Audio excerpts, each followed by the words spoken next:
What is happening, everybody? Good evening to all of you out there. Just wanted to talk about this book review, Amazing Spider-Man Volume 1, Great Power. So my reason for reading it again was in honor of my 150th epic read-through, which, as most of you probably heard or saw in my other video, I amassed so far as of this video 300 epics and read 150. So you do the math, that's basically 50%, halfway done of all the epics that I have read and still need to read. So 150 down, 150 more to go. And so I just decided to reread Great Power again for whatever reason. I mean, it could have been any book, but I chose this, and a lot of you guys also seem to be hitting me up in the comments about liking the book, about me reviewing it. So I'll just say in a nutshell, oh yes, and I did post the breakdown in the community tab. I mean, it's basically a bunch of first appearances, a bunch of debuts, Spidey being one of them, Uncle Ben, Aunt May, and then of course the Rogues Gallery of the Chameleon, Vulture, Tinker, Dr. Octopus, Sandman, not Dr. Doom, but Dr. Doom did appear in issue 5. I actually know it by memory, each issue, like Lizard was issue 6. 7 was the Return of the Vulture. 8 was, what was 8? The Living Brain. Issue 9 was Electro. 10 was the Big Man and the Enforcers. So let me go back. So issue 1, first appearance of Chameleon and J. Jonah Jameson and John Jameson. Issue 2 was the first appearance of the Vulture and Tinker. Issue 3 was the first appearance of Dr. Octopus. Issue 4 was the first appearance of Sandman and Betty Brant. Issue 5 was Dr. Doom, not the first appearance. 6, like I said, was Lizard. 7, Return of Vulture. 8 was Living Brain. 9 was Electro, first appearance. 10, first appearance of Enforcers and Big Man. 11 and 12 had Dr. Octopus, where Betty's brother Bennett is hooked up with these gangsters. Blackie Gaxton, what a horrible name. Only thought up by Stan Lee, of course. 13 was first Mysterio. 14 was first Green Goblin. 15 was first Kraven the Hunter. 16 was Spidey and Daredevil against Ringmaster and the Circus of Crime, and 17 had the Return of the Green Goblin versus the Green Goblin and the Human Torch guest stars, and then the annual, which has basically everybody, which is this cover, Spidey versus 6 of his villains, his Rogues Gallery of that I mentioned. So that's a lot, guys. And the fact that I can do it by brain, come on, you guys got to give me a like on that one. That's pretty fucking remarkable. It's good. I tell you what. And I'm not going to slag on Stan Lee because Stan Lee is no longer with us. He has passed. I'll just say, guys, Stan Lee's not a great writer at all. Great ideas, great thoughts, some quick witticisms here and there, but as a dialogue writer, it's trash. He's trash. Stan Lee just doesn't know how to write people properly. Doesn't know how to write women intelligently and strongly. They're all damsels in distress. No, why doesn't he pay attention to my looks? Why doesn't he like me? Oh, and it's all the women he ever wrote. Stan Lee, Jean Grey, Sue Storm, the Wasp, Scarlet Witch, Mary Jane, Gwen Stacy. It's like, dude, come on. Like, you really think that little of women? But I'm not going to get into that, guys. Just read the epics, guys. Trust me. Read anything by Stan Lee and you'll know what I'm talking about. Again, I don't want to disparage the guy. The dude is a legend. The dude came up with a lot of great characters and ideas and villains and whatnot, and heroes. And I'd say I prefer Marvel over DC because of what Stan Lee and all of his successors have done as writers and artists and whatnot. So, but I will say this book is fun. It's a lot of fun.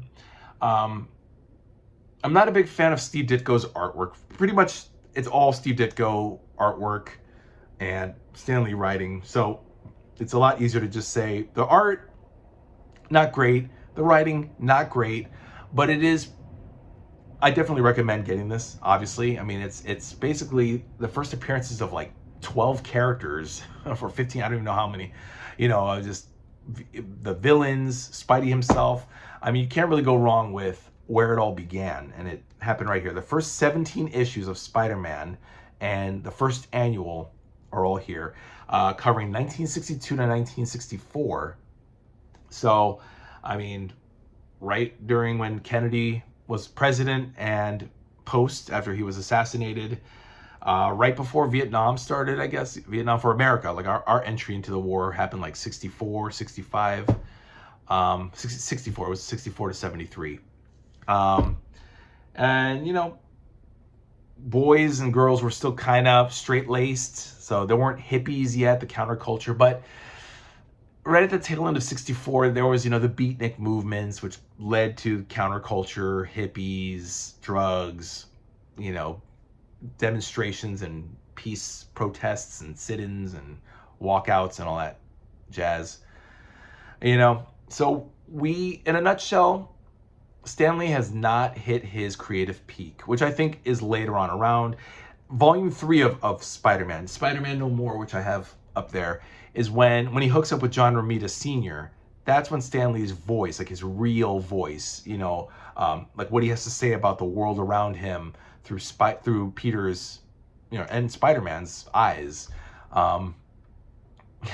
And later on, he makes a lot of reference. I noticed Stan Lee makes a lot of references to Woody Allen. So obviously Stan Lee was inspired by a lot of stuff going on around him.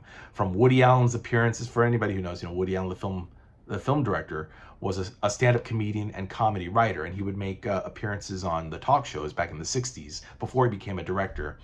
So it's obvious Stan Lee was tuning into, the talk shows, Ed Sullivan, Dick Cavett, whatever, and saw Woody Allen and liked him. You're like, I like that guy. That's who Peter is. Peter Parker is Woody Allen, but as a teenage boy. That's my best Stan Lee impression.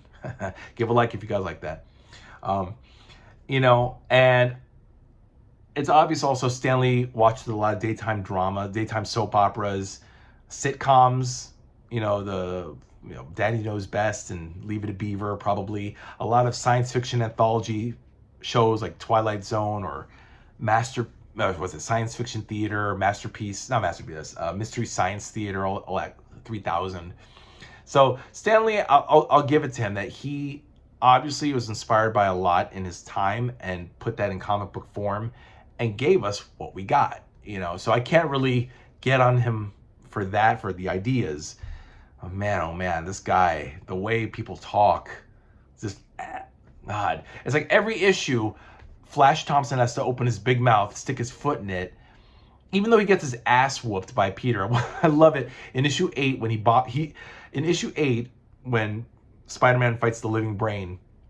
Actually, let me show you guys. It's hilarious. Hold on, let me put on my dorky little Peter Parker glasses.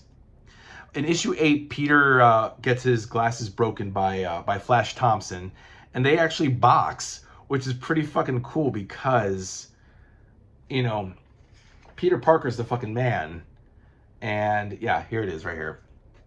This is issue 8 right here, the Living Brain. Dumb villain, dumb character for him to fight. The Human Torch appears in like literally 6 of these issues, including the Fantastic Four too. Fucking Flash Thompson, dude needs to keep his hands to himself, guys. I don't know if any of you have dealt with bullies. I dealt with one bully in school, like who was actually physically like rude and fresh with me. Everybody else pretty much left me alone, like made fun of me and called me names. But I had one guy in school that touched me, and I let him have it. Not like a fight, but he knew that I meant it. Like, don't fucking touch me. Keep your fucking hands to yourself. But it seems like in every issue, I got triggered a lot, guys. Whenever Flash would touch Peter like this, I would just remember this specific guy, this kid. And God, I just loved reading issue 8 because they finally got into the ring. Fucking, this is so beautiful, guys. Do get this book and do read issue 8. Peter just, I'm spoiling it, guys, but man, this is so cool. Peter gets into the ring with Flash, and he uses his spider powers to dodge him and duck and weave and jive and whatever, and then he finally just lays it into Flash and just Flash just has like a stupid dumbass face. And then of course he wakes up and is like, oh, Parker just ran out on me. Parker didn't really hit me. Oh yeah, these dumbass friends of Flash are like, hey, you hit Flash when he wasn't looking. Like, shut the fuck up. Look at this. You know, Flash wasn't looking and Peter hit him, but who gives a fuck, you know? This was really my favorite moments out of this whole book, guys. Out of 504 pages, this boxing match between Peter and Flash is like the best.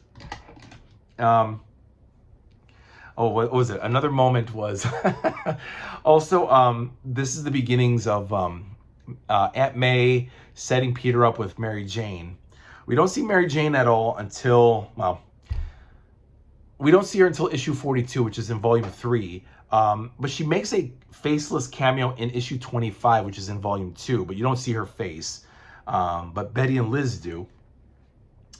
And I forget which issue it was. I think it was either 17 or 16 or 17, but Peter just like literally, like he just runs out the room, and Aunt May's like trying to talk to Anna Watson to like set up the date, and he's hold on, I gotta find it, guys. Hold on, please indulge me for a second. Oh God, what issue was it? I should have written it down because it was like this really made me laugh out loud when I was reading it. And where is it? Is it here? No. Okay. No, guys, forget it. It's in one of the later issues. I think it's either 16 or 17, but like, oh yeah, she's like, oh, Mary Jane has the flu. Aunt May is like, oh, Peter, that must be your date. And then he's like, oh, I don't want to go on a date. And then she answers the phone, what? Aunt May is like, what? Oh, she's sick. Oh, and then Peter's like, oh, it's terrible. Oh. He's like, oh, but we can reschedule it. Peter's like, no. I want to find it, guys, because I don't want to like misquote here, but it's a hilarious. Just the dialogue and the paneling, the art is just funny. But I don't want to waste time here. God, I don't know, guys. I should have written it down somewhere. It's funny. Oh yeah, it's cool. In the annual one, it's like every superhero connects with Spider-Man, X-Men, Avengers, Daredevil, everybody. Actually, no, I don't think Daredevil is in the annual, but he is in issue 16. But they create the bigger Marvel universe. Like finally, as the years progress and more characters are introduced in the Marvel universe, in the annual of Spider-Man, you just see like the wider range of the Marvel universe. I really think the Marvel universe came with Reed and Sue's wedding in Fantastic Four Annual 3. That we really realized this is a Marvel universe. This is not just heroes now in their own little sections of the city. They're now a family or no, not family. They're acquaintances. You know, they're do-gooders. So they all know each other, and enough that they're invited to the wedding. Like the X-Men, who are outlaws, or they're hidden away, but for some reason, Reed and Sue invited them to their wedding. It was cool though, you know. Yeah, guys, I don't think I'm gonna find it. If I do, I tell you, I'm gonna look for it off when I finish here, and then I'll jump on with the kid. I'll jump on and say, hey guys, it's in this issue. But anyway, so that's pretty much it, guys. Won't take up too much time. Volume 1, it's good stuff, but Stan Lee does not really find his voice. It's a shit ton of dialogue. My God, it's like, especially if you guys are used to modern comic book writing like I am. I mean, I can read Stan Lee, I can get through his stuff, but man, it's like trying to read Charles Dickens or Tolstoy. You know, it's just, the language is so different. And I mean, Stan Lee is speaking English, but it's like Caucasian white old man jargon from the 40s and 50s, 60s, and it's like us born in, living in the 21st century. We're like, what? Who the fuck goes to get a soda anymore? So, at one point it's like, hey, let's go to the soda, and like that's how you go out on a date back in the 60s, the 50s and 60s. You go to a soda with your friends or your girlfriend or your boyfriend and get a soda. It's like, okay. Nowadays, people just go somewhere and fuck, you know, or go to the movies or the beach. But anyway, shouldn't say fuck, sorry. Or they screw. All right. Anyway, this kid's probably watching. All right, guys, that's pretty much it. This was just a special celebratory thing to do to celebrate 150 issues of 150 epics that I've read, and still 150 more to go. I just started Thunderbolts Volume 1, and I'm already halfway done, guys. So I'll probably be done by tomorrow, and I'll have another review of Thunderbolts Volume 1, Justice Like Lightning, for you guys tomorrow. Pretty good stuff, by the way. Yeah, the Masters of Evil are posing as heroes. What a kick in the head, right? I remember when that came out in '97, going to my comic book store. But I'll talk about that tomorrow once I finish the book, guys. Good stuff. Keep reading epics, guys. Let me know what you're reading. Let me know what you guys have in your collections. I really want to know. I'm actually very interested in knowing what all you guys read. And don't worry, guys, about my collection, whatever. Worry about yours. Think about what you want to read, and just know that what you have is enough. Okay, and I'm impressed. I love hearing what you guys are reading. Other people who are currently reading Thor, a certain Mr. Vaughn, you know what, I'm talking to you if you watch this. Always love that stuff. And yeah, guys, just keep watching other people's epics collections and keep building yours. It's very time consuming and very money consuming, but eventually, guys, you start with one and eventually you'll have 300. Or maybe not, guys. Trust me. 5 books are fine. 5 epics are fine. 10 epics are fine. Don't worry, guys. It's not a race. I keep telling myself it's not a race. Enjoy the journey of the Marvel Universe. And that's what we're doing, guys. We are taking a journey through the Marvel Universe. And it's a lot. It's a lot to get through. I'm just admiring. Oh, you know what, guys? I should do one more. I should do one more library tour. What do you guys think? You guys want to see another tour? This would be the 3rd one I'd give you guys. But in honor of the 300 books, we'll see. Okay, I'm stalling, guys. I enjoyed this, and I will try to get to do some more countdown videos and other good stuff. But let me know in the comments, guys, what you would like to see. I'm always coming up with ideas.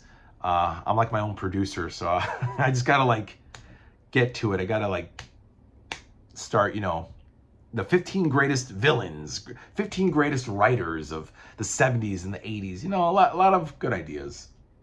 All right, didn't I say goodbye like 5 minutes ago? All right, guys, a pleasure. I'll see you guys tomorrow with another book review of Thunderbolts if I finish it. And keep reading, guys. Bye now.